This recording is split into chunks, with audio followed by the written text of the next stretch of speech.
হলো না? এই নাও আমার এই মাসের মাইনে। মাত্র এই করে টাকা? আমার বান্ধবীর বর ঘরে বসে ডাক্তারি করে মাসে 1 লাখ টাকা ইনকাম করে। তোমাকে সরকারি চাকরি করতে হবে না, কাল থেকে ঘরে বসে ডাক্তারি করো। ডাক্তারি কি করে করবো? আমি তো লেখাপড়া জানি না, একটা অফিসে ঝাড় দেওয়ার কাজ করি। আজকাল কিছু জানা লাগে না, দেখবে। হ্যালো গুগল, জ্বরের ওষুধের নাম কি? এই দেখো, প্যারাসিটামল। ওই দেখি দেখি। হ্যালো গুগল, চুলকানির ওষুধের নাম কি? দেখো তো কি লিখেছে। সেরিটিজিন, ঠিকই তো আছে। হলো না? তাহলে এক কাজ করি, আজই একটা লোক ধরে আমার ডাক্তারের প্রচার করে কাল থেকে ডাক্তারি করবো। একদম। দারুণ সুখবর, গ্যারান্টি সহকারে যে কোনো রোগের সুচিকিৎসা করা হয় মাত্র 1000 টাকায়। রোগ না সারলে 10,000 টাকা পর্যন্ত ফাইন। সুখবর, সুখবর।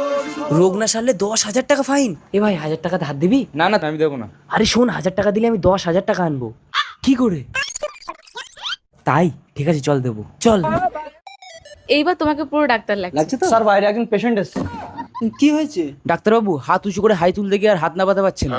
হয়ে যাবে, 1000 টাকা ফিস লাগবে। আর যদি না হয়? না হলে